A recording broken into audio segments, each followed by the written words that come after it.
structures.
You just make sure you All right. Welcome, everybody, to the June 11th, 2024 meeting of the Historic Preservation Commission. We'll call the meeting to order. And the first matter of business is the approval of the minutes from March 12th, 2024. You all have a copy of them in front of you. Anybody have any changes or comments? Motion to approve. Got a motion to approve. Can I get a second? Second. Second. All in favor of approving the minutes, say aye. Aye. All right, motion's approved. Okay, so now we move to public comments, and it looks like we're free of public comments today. Yay. Okay. And so we'll move on to the board briefing / minutes for our staff. Caroline Swope. We have lots of updates. The first one is on the underrepresented community grant from the National Park Service. So we expect the major round of field work to be finished by the end of summer. Lamar, can you, I think John's gonna move it. I'm sorry. All right. You got it, John? Is that good? Yeah. Thank you. As you might recall, there were 2 podcasts associated with that. The first one is on First Missionary Baptist Church. That podcast airs next week. That is June 19th when that one airs. I've heard the most recent draft of it. It is fantastic. So we're very much looking forward to that one. And then later this summer, we will have one on Carolyn Courtner Smith. I've heard an early version of that. They're still working through some of the final editing on that one. That one is quite good as well. And then as part of that grant, we're required to update 2 nominations or create 2 new ones. In speaking with my liaison at the National Park Service, we know we're going to be updating the old state bank nomination. That one is a very old nomination from the 70s. It doesn't have a lot of data. And we now know that there were 3 women associated with the bank, none of whom are in that National Register nomination at this point. Cherry Keys, she was an enslaved woman who was at the bank for a while. Went on to become a property owner in Athens. She was freed before the Civil War. What was her name? Cherry Keys. Sherry? Cherry like the fruit. Cherry? Fruit. What's her last name? Keys, K-E-Y-E-S, like Washington Keys. Is she associated with Washington Keys? Yes. She was a slave, so she was owned by him. Okay. Yeah. Then we have Lila Seaton, she's at the Wilder Edmondson. And that's the lady that you see there at the bottom. She was a suffragette, she was a real estate speculator. She ran in the 1922 congressional race. First woman from Alabama. Yeah, first woman from Alabama. She and her husband, they owned Old State Bank at one point. So that information will be in the new nomination. And then Carolyn Courtner Smith, who was responsible for the 1930s rehabilitation of the bank. And so we expect all of those to be in the updated nomination. So we'll get the final data from Urbanist Media probably by September. They should be here at the September meeting doing an update and presenting to the commission. And then hopefully the nomination will be on the spring docket for the Alabama Historical Commission, because it'll take several months to work through that nomination. I'm actually meeting with the photographer tomorrow to get the photos of the building for the nomination. And we have a couple of ideas for the other nomination, but we're still waiting as we go through the final drafts and talking to the state to see which one that we think will have the most data on to update. So that has turned out really well so far.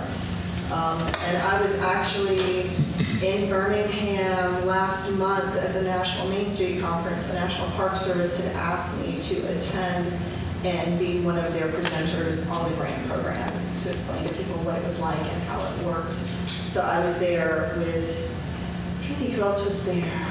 There was a Kenichi from Selma that had been doing a lot of work with African American history, and there was someone from Lord A. Sargent, which is an architectural firm out of Atlanta, that had been doing a lot of work. So that was an interesting panel. Talking about that, did they come up with the final list on the podcasts they're going to do for the underrepresented communities? The girls from New York? Yeah, we knew that list back in the spring, so it was going to be back last fall. It was Old State Bank, First Missionary Baptist Church, which is the one that just dropped, and then Carolyn Courtner Smith. Because we were looking for one from the African American community and one for women. Are they just going to do 2? Yes, the contract was for 2. Oh, okay. So one's the 19th on the church, Yes, and we don't know the date for the other one? not yet. Okay, It'll thank be the you. end of the summer. Okay. Delano Park, I don't know if any of you made it by Fort Decatur with any of the outreach for the new master plan. So representatives of the architectural firm were there for about 3 days. Earlier in May, they had a whole host of charts and data and questionnaires for people to see how they use the park, what they like about the park, what the park needs, what they would like to see in the future. And so they are in the process of compiling that data. They also are working on an online survey for people who couldn't make it to any of the 3 open houses. I've seen the first draft of that, so I expect that to be ready within a week or 2. And then they will probably be back out here working on that project probably within a week or 2. That is a longer project that will run into next year because it's a very complex project. And who's putting that plan together? LAS, Lord A.X. Sargent. Say it again. LAS, Lord A.X. Sargent. It's an architectural firm out of Atlanta. They are the ones that did the historic structures report on the Princess, and they also did the historic structures report on Old State Bank.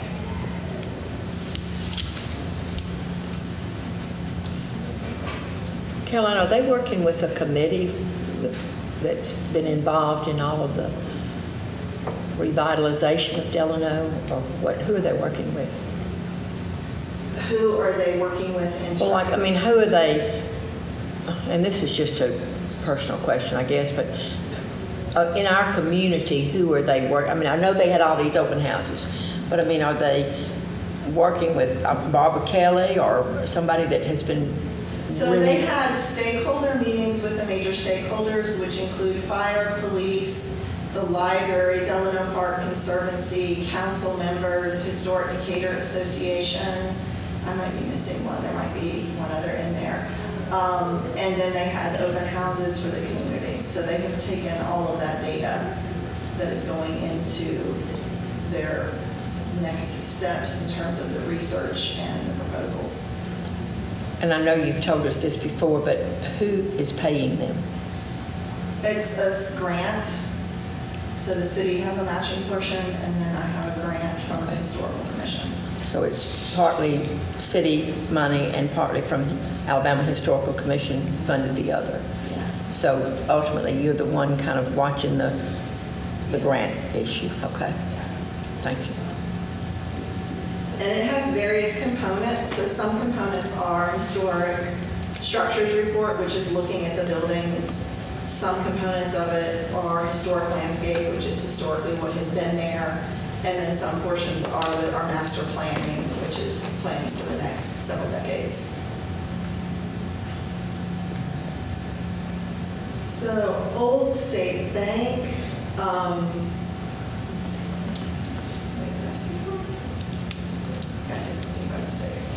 yes, there we go, sorry. Austinville survey. I received an initial round of survey forms to review. They have met with some members of the public out of Austinville to talk about their memories of places and things they should be looking at. It's too early to have feedback yet on if they think that there's going to be a National Register district, because they don't have all the forms finished yet. But I expect within a couple months, by the time we meet in September, we should have a sense of, is there enough to recommend a district, and if so, what the boundaries would be, and what sort of history, and if not, there might be more historic markers. Sometimes you do markers if you don't have enough critical mass for a district, or you can do markers if there were important buildings that maybe are gone now. We can put markers there to talk about the history associated with them. And so you see here, this is one of the community meetings, and that's a representative from Impact 7G. That's Jamie DeStefano. The final draft for the historic structures report for Old State Bank was finished. It's several hundred pages of engineering and building reports. It was pretty complex. They did everything from laser scan the building, and that's what you see here. This is the laser scan equipment being set up. And they even used infrared photography on some portions of the building to try to determine water damage within the walls. So the findings on this are really interesting, and they sort of drive the next steps with the building. They're working on a timeline. This is still active as we're trying to dig through all the pieces from when the branch building was completed, which is 1833. Within a decade, the state banking system dissolved, which means now you have a building that's no longer owned by the state. It wasn't until 1860, there's kind of some unclearness in that almost 20-year period of where the bank was, but by 1860, it was sold to Charles Dancy and 11 other stakeholders. By 1862, we know that it was one of the few buildings the Union Army left standing in the city, and they were utilizing the structure. And then by 1881, it became a private bank again. 1902, it was sold to Dr. Cantwell. And then it went through some leasing, so it was used as a restaurant for a while, then it was used as a boarding house. 1908, there was a fire on Bank Street that damaged the building and definitely damaged other buildings on Bank Street. By 1913, it was deeded to W.B. Edmondson. And by 1933, it was deeded to the city of Decatur. And then in 34, that's when Carolyn Courtner Smith was involved with the rehabilitation of it under the Civil Works Administration. Federal funding was used in that. And in 1946, then the city deeded it to the American Legion. And it stayed with the American Legion until 75, when they deeded it back to the city of Decatur. So you see the building has sort of bounced around its ownership a little bit. 1976 to 83 is when it went through a second major rehabilitation, and there was also some funding from the National Park Service for this. And then 95 to 96, it went through some rehabilitation with Harvey Jones, who was a historic architect out of Huntsville. So there's sort of lots of versions of the bank, and that impacts sort of what we see today. This photo here, the first one, is a circa 1864 photo. And it looks a little bit different than 1908. And if you look at the 1908 photo, it's looking a little different than a 1979 to 83. And these are all things that sort of impact what we're dealing with as we go through with both the building and what the possibilities are to work on the building. This is kind of interesting. If you look at this photo here, can you see that line that goes all the way across the street? That little triangle line there goes right across there? That's a continuous cornice. That's not there anymore. But we know the building was built with one, and we know that classical buildings typically have one. The roof looks like it's standing seam metal, but you can see a big portion of the roof is missing. Second floor windows have wood shutters. The north end windows, the upstairs and the downstairs, those are bricked in. It's very possible that the building was built with those openings bricked in. You will find antebellum buildings where the architect wants to keep the symmetry, but a window there doesn't work, so they will make it sort of have the opening on the outside and brick it in. It's built that way. They don't know yet if that's the way this was built, but it would not be uncommon for that to occur. Then the windows, if you sort of count up the little squares here, it's 12 over 12, so that upper sash has 12. You're not going to get a full count of 12 because there's a shutter covering part of this, so you're probably seeing like an 8 over, no, it would be a 9 over 9, but there's a shutter here, you can see it's covering part of it. And you know the balcony that we're used to seeing, there's no balcony here at all.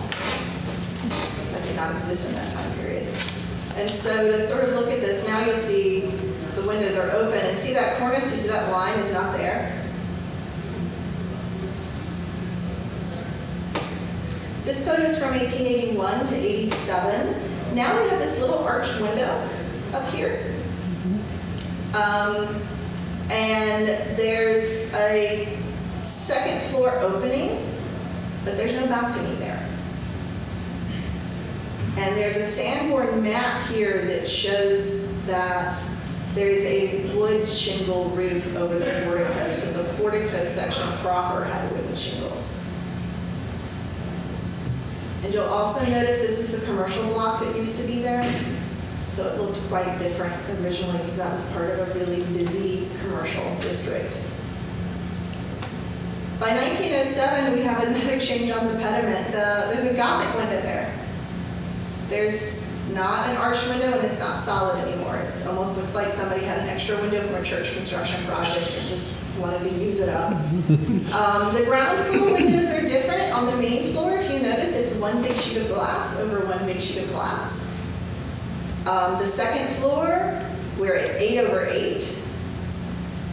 These transoms here, these are single lights. So if you see the transoms now, they look like a fan light. They have the beautiful tracery on them. These transoms here don't, and they have the metal bars in front, which are there now. These metal bars have been added. And the portico, I don't know how well you can see it. I can see it really well on my monitor, but you might not be able to see it that far back.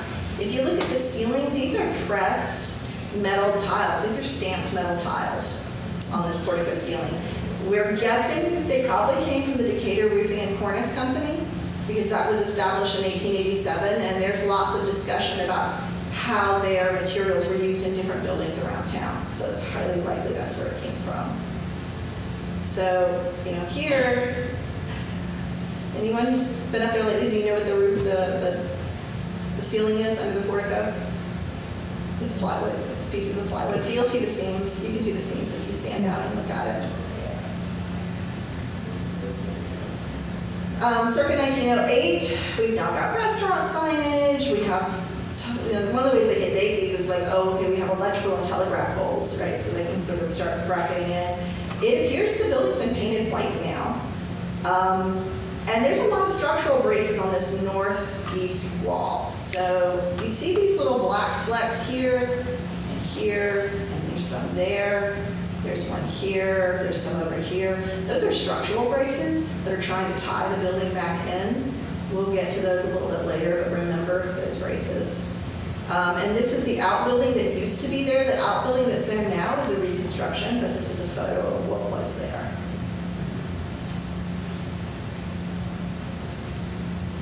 (1920) tree removed from the front of the bank, so you can tell there's some stuff going on with the landscaping. There are these metal tie bars here. It's like a railing between the columns. And what's interesting is this is a detail of the 1913 Sanborn map, and you see that red line. So this is Bank Street right here. This red line, which goes from Water Street, which is now kind of in the river, all the way to, here's Church Street right here. So you see the bank would be in the middle of this red line. It goes all the way down to Cherry. That is outlining the footprint of the 1908 fire. And that is probably indication of why this building is not in the best condition. You can see there's some real deferred maintenance here when you look up there at the cornice. By 1925, we have windows that are boarded up or missing. The chimney, you can see a piece of the brickwork is out of the chimney. The outbuilding appears to have been demolished. And the 1927 map actually says on here vacant and dilapidated. So that's the condition the building was in by 27. The next photos we have are from the 34 rehabilitation. The windows have all been removed, probably because they need new ones and they're building them. Those bricked rear windows that we're not sure if they were bricked originally or not, those were opened up. Columns are being stripped of paint.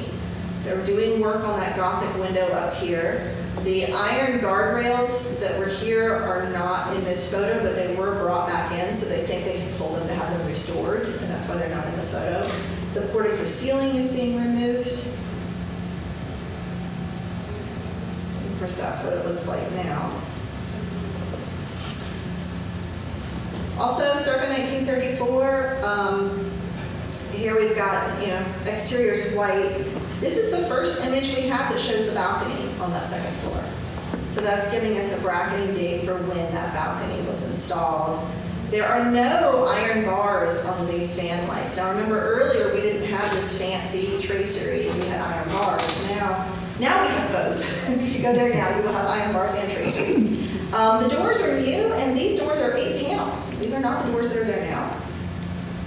And you can't tell from these photos, but there are other photos in the collection where you can see just like slivers of the inside because like the doors open so you can kind of look in. There appears to be essentially no trim on the inside, possibly the mantles were even missing. So the building had clearly, which is not surprising given its age and history, had all the interior detailing removed. There's a new serpentine wall that gets added during this time period. That's removed in a later renovation. And that's in the back here. And you can really see that stamped metal ceiling when you look at this picture. Did Carolyn Courtner Smith design the wall? Yeah, she designed the wall. I couldn't remember. And they're used in England, and she had a fondness for Tudor style, so she probably just pulled that design straight from there. 1942 to 45, we've now got guardrail here. This also gives you a pretty good image of this connecting hyphen. It's called the annex. That is part of the bank that was added later that connected it to the commercial block. You will also see that the stairs are oriented differently. The stairs do not face Bank Street now. They're parallel to it. But when they removed all of these buildings, then they changed the stairs as you go through. This is 1946 to 72, so they've added lighting here. You see that by the exterior door on this side.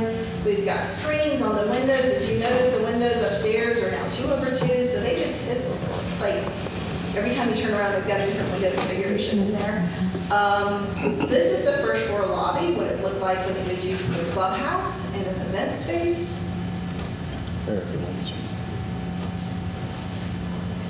1972, this first image is from the National Register nomination, so you can see they've already started demolishing the block. They're taking it down. And the second image is from the fall of 92.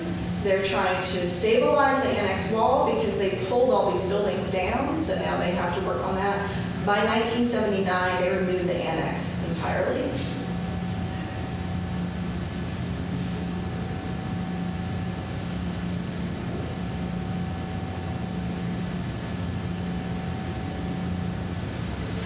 Another detail.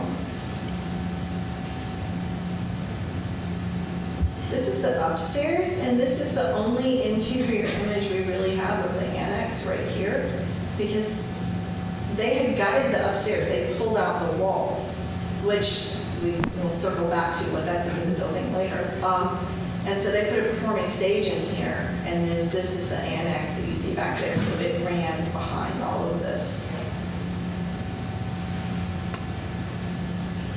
This is the removal of the annex in 1979. They also removed that Gothic window in 79. The pieces of that Gothic window are on the floor in the attic. I went up there earlier this year. No one had been up there in 20 years. It's a lot of dust. It's like everyone else is in like a suit, and I'm just walking up there in my normal clothes. I'm like crawling up the ladder. But all the way, like if you were to walk through here and you were to get up to the portico, the pieces are laying out. I don't know if they're all there because I wasn't going to dig through it at that level, but there's definitely pieces of it are there. Some of the cornice has been removed here, but it's probably out for restoration. And there are dormers that are out of the roof, but you can't really see them that well here. There's other photos they show up in.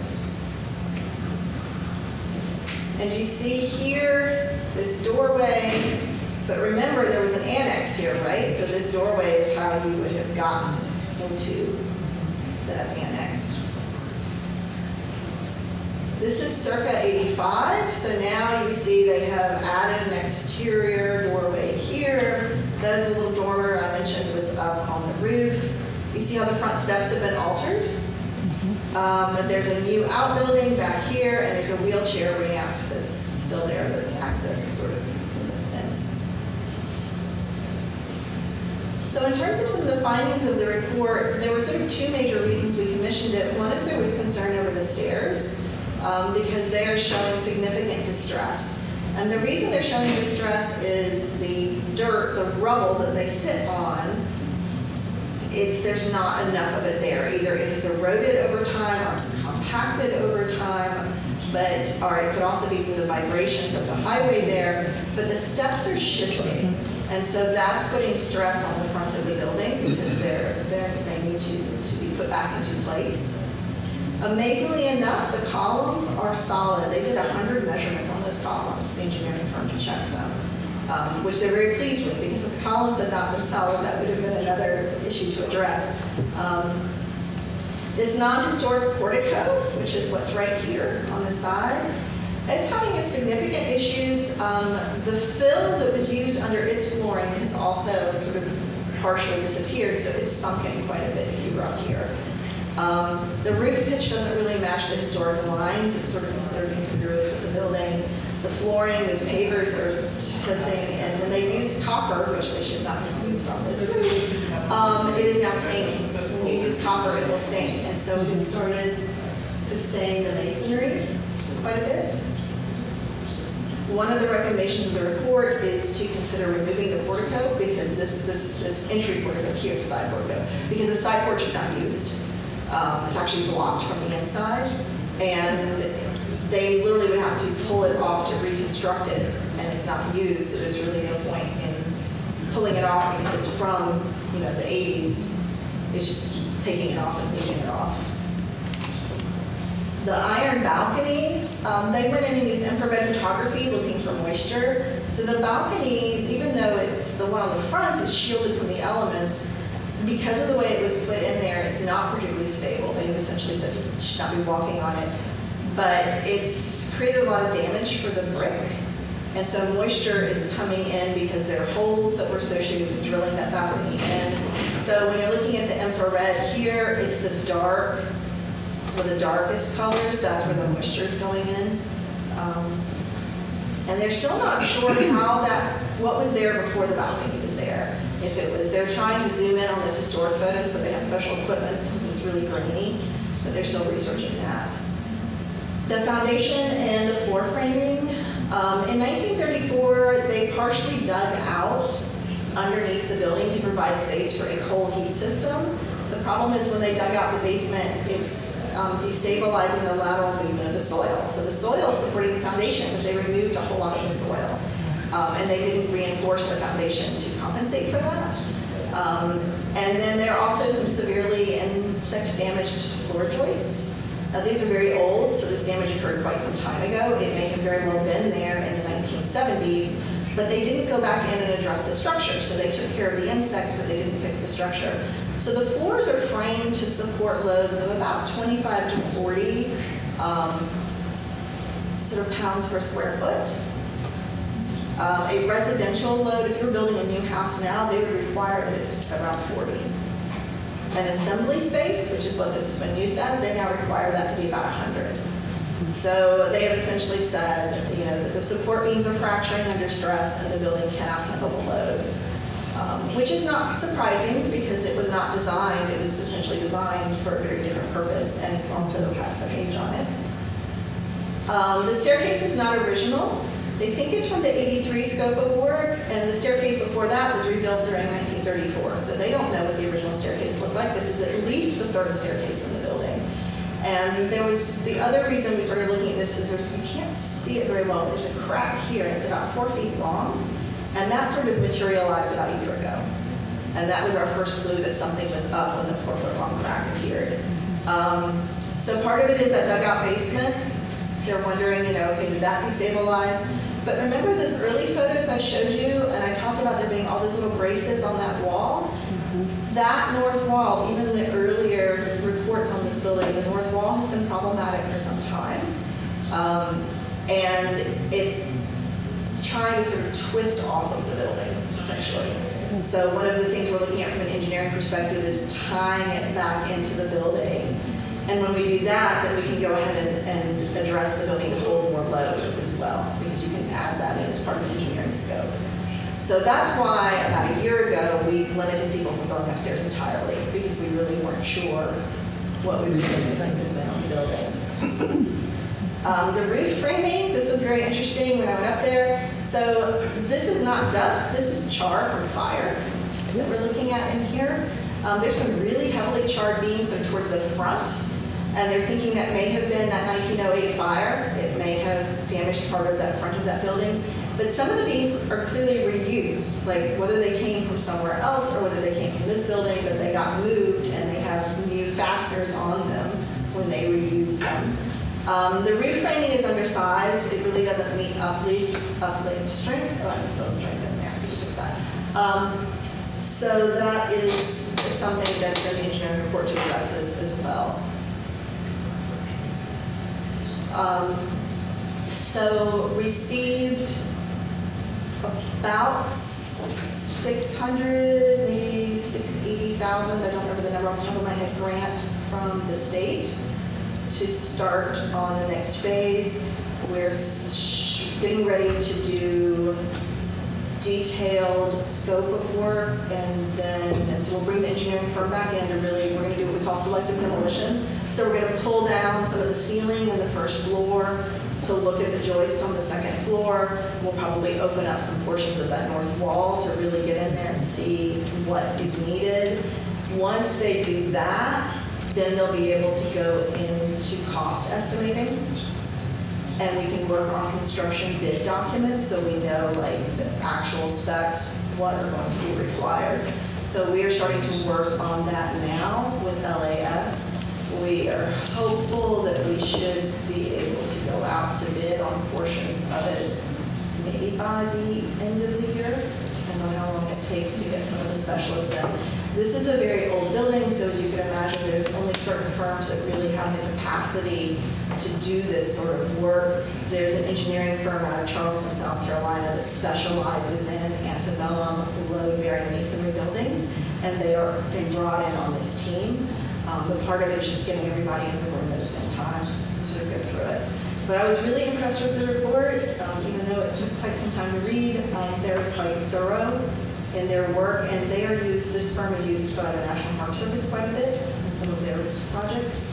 So it's just really nice to have a polished professional project and staff that have the connections to answer questions. How much has been approved to redo the bank? As a city council? City's not getting paid yet, so I have no money from the city yet. I've requested $1 million from the feds, so I'm waiting to hear back the response from the feds, and I'm waiting to get cost estimating before I go to council because I don't have a final number to go to them with yet. Okay. So who's paying for all this work right now? You said there's a grant? I received a grant from the state. Okay.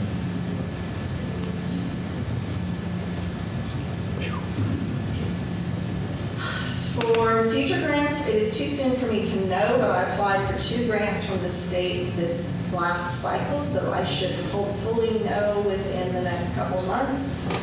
One is to rework the National Register nomination for 2nd Avenue. That's Albany Commercial.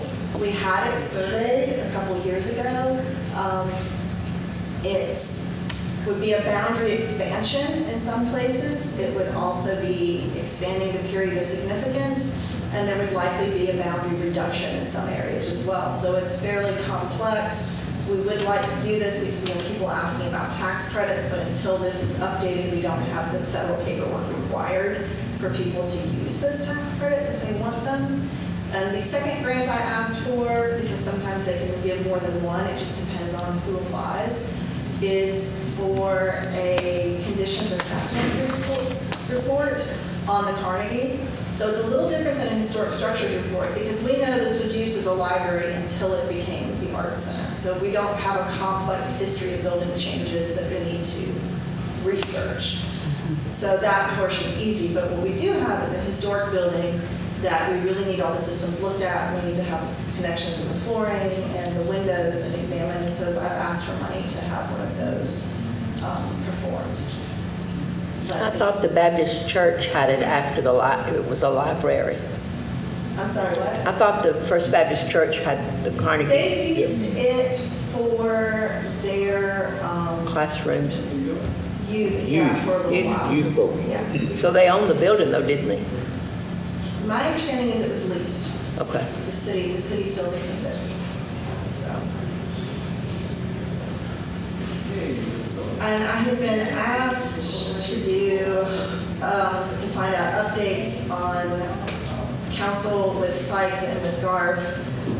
With Sykes, legal has finished most of their research. It's at the stage where council needs to make a decision on the next step that they would like. With Garth, legal is still performing some of the research on that one. And then I had been asked a little bit about the murals that used to be at the bank. These were the murals that were in the annex, so they were here.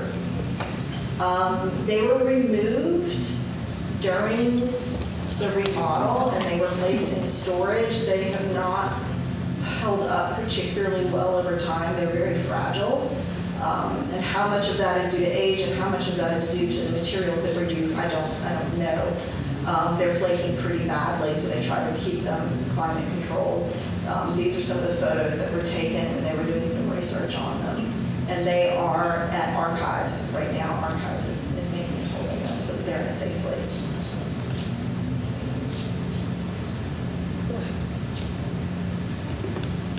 We have 2 more remaining dates for this year, September 10th and December 10th. The September meeting is when we will get an update from Urbanist Media. They will be here for that. And we should probably have an update on Austinville from the consultant of that project as well.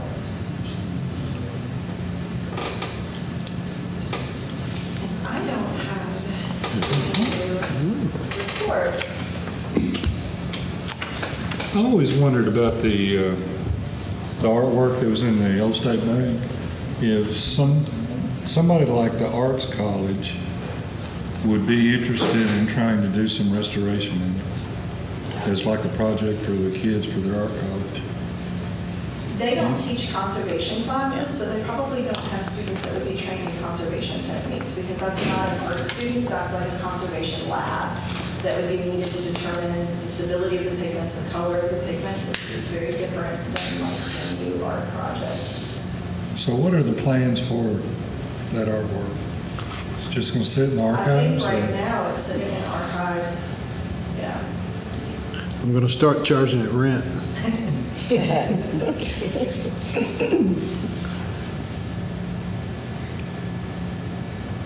John, do you have any of the reports that they did when they did the conservation work? I think somewhere, yeah, I think I've got Dig that that. up. And it should, David should have gotten it from, well, I think it happened on David's watch. It was after Melinda was gone, I think.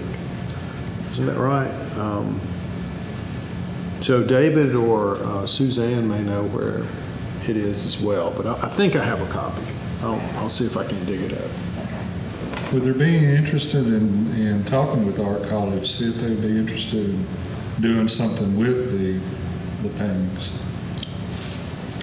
I mean, One thing that I had heard suggested that made the most sense is to get, and I don't know why they didn't do this when they sent them for evaluation, but to get a high-quality photograph, high resolution, from an appropriate vantage point of all of it. And, and then you've got a digital version of it that you can do whatever with. That'd be something that'd be comparatively cost effective to do. I mean, the originals, to do them properly, I don't remember what the number was, but it was something crazy. I remember at the time, it made my eyes pop out of my head when I heard the number.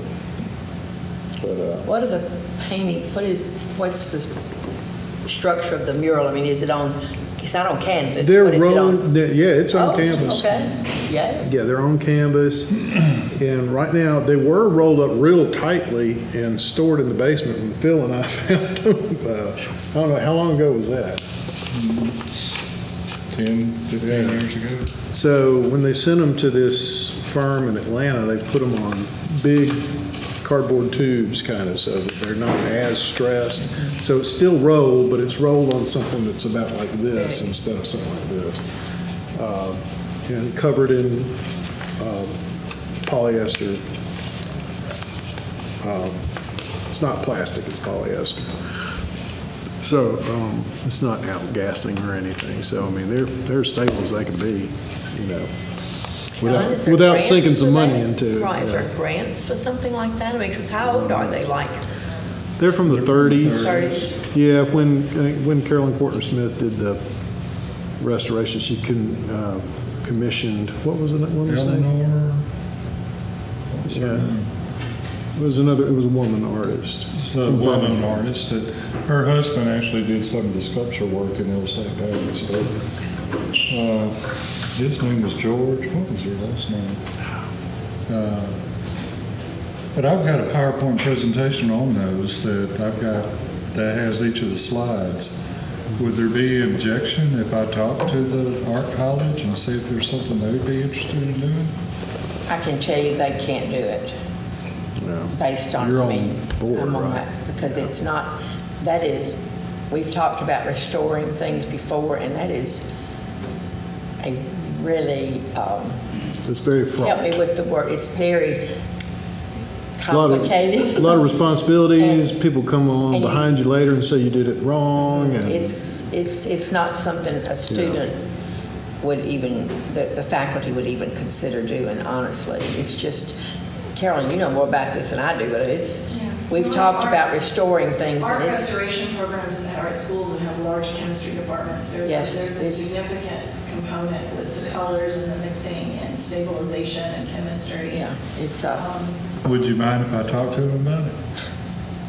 You're not in a position to offer it to them because it's Yeah. done by the city, so I I'm would not have- saying that, I'm just saying to try to present to them what we have and see if there's any ideas they have. I know, but we still aren't the people that have the authority to do that. I can check with legal and see who that would go through, and I can get back to you at the next meeting on that one. Eleanor Massey Bridges was that's the it.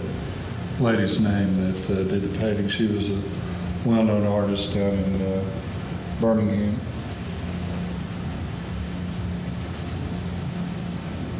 I mean, some of her work at one time, they used to have a Birmingham History Museum down there. I think they closed it down.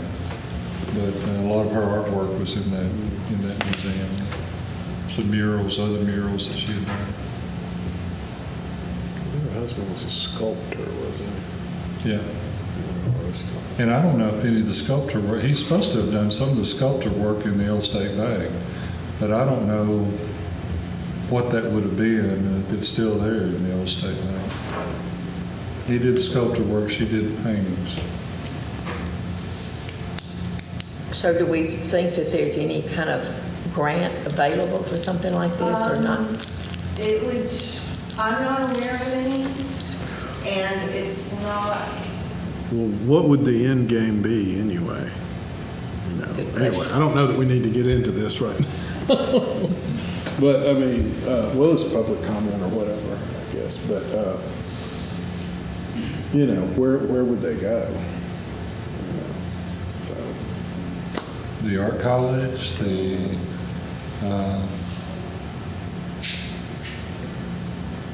to Carnegie, to the Old State Bank. they're so big. Yeah. There's not room for them at the bank because they were put in the section without windows. So it ran in that annex, and you can't, they weren't designed to have light on them. So if we tried to put them in the bank, we have to cut them into pieces. Like we wouldn't have, because right now we've got those windows every so many feet. So we literally we don't have they were designed for a space that no longer exists. They're problematic. Yeah, and that's part of the challenge. Like that space was removed from the building. Maybe one day. Well, John, I think that's a great question, because, sometimes we ask for something and then we don't. And then what are you going to do with it when you get what you asked for? Yeah. I can't visualize any place in the art college that would, because you told me one time what size they were, Phil, and they're big. They're big. You can come look at them anytime you want to. They're rolled up, but yeah, the dimensions are.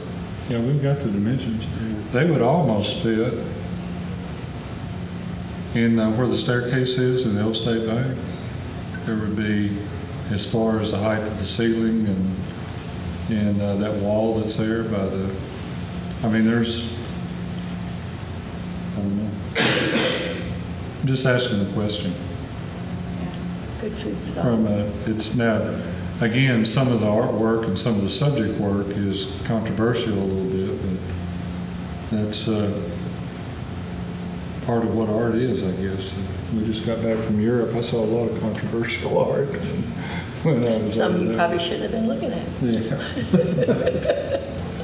But anyway, Display.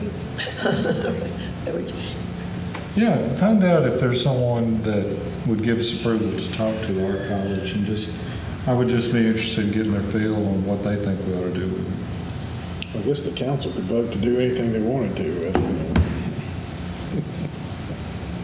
Well, including getting rid of it, to somebody who would like to take it on, I guess. If I remember correctly, State Archives was approached, but they were not interested, if I remember correctly.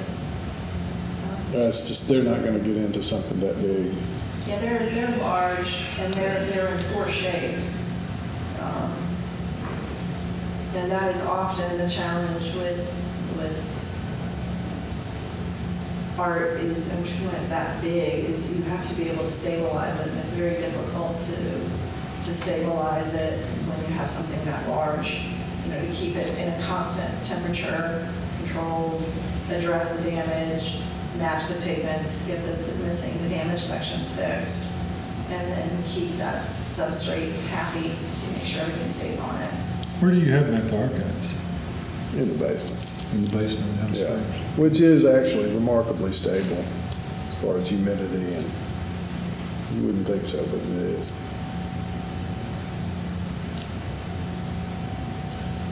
Okay, what else is on the agenda?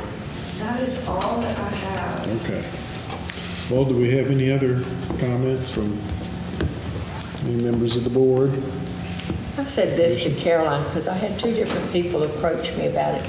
And I don't know when all these houses, in southeast Decatur, if you go down Stratford and all those, I don't know if any of y'all live out there now. You do? I do. I live on Stratford. Oh, okay. So, and I use Stratford because that's the street I used to live on, and that's the kind of avenue to go Yeah. through. But that they wish that sometime we would look at that. It's a Area. historic neighborhood. Yes. We've talked about it a pretty good Is bit. that the area near Walter Jackson? Yeah. Well, there's Fairview around Walter Jackson, which Yeah. is its own community. But are you talking about around Eastwood or? Yes. and- Yes, sort Well, of. it really more, I'm talking, I'll tell you who it was, the person that really talked to me about it was Terry Taylor, because he's renovated a lot of the houses. So down there. like Penny Lane, Summer Lane? Penny is that right? Lane, and when you go down to the end of Stratford, I don't know where you live on Stratford. Yeah, it's sort of in the middle of two Well, roads. so. at the end of Stratford was the old, and Bill Stone, you can help me here, old Murphy home, There's, and it's still standing. yeah, it's an older home, much older home. And I don't know, I know the house I lived in was built late 50s there. I don't know when years. Well, yeah. Stratford was just, yeah, it's about 57. It was a country lane, and a lot of the older homes there still have, you gotta watch out when you're digging around out there, you'll hit an old septic tank. Yeah. But anyhow, Because it just was something the to keep country. on our, just having the thought process, because it would be an area. I think someone said, well, you know, Homewood was kind of like that at one time, and look what they've Yeah. been able to do to it, but by just making it have. Well, I've just moved to Stratford, but I was in Fairview, you know, over there close to Walter Jackson. Oh, okay. And to me, that's a fascinating little It story, because it really was is a just- town. Yes, I It was knew an it was. incorporated town. And there's still some, But anyhow, we Big could just folk have that in our Victorians there. minutes, that we just kind of chatted Yeah. about it a little bit. but that's, she's done a great job of like trying to locate. Yeah, These John and I talked about possibilities. that a couple of years ago, and that's been on the radar for future survey work. Well, But good. it's probably, unless they give me a lot more projects than I think they will, historically I get 1, maybe 2 a year. I'm guessing 2027 to 2028, because I'm already looking at 2025. Sure. So it's on there in terms of looking, and I've gone through there a few times and sort of marked off some buildings. Right. Everything that's 50 years old or older. Well, you know? and that's what we were talking about, it's just, you don't think about that, but Yeah. Yeah, there's some cool buildings out there. Well, if that's it, do we have a motion to adjourn? so we- All right. All in favor, say aye. All right, we're adjourned. John, what number is your house on Stratford? It's 2007. It's got a big magnolia tree in front. It's my mother's house. I Oh, moved okay. in with her now. Okay, And she needs a little help, and she's got plenty of room, and that's great. worked out great for I her. was 24. Okay. Do you know where Bernie Woods lived? The Woodses? Yes, yes.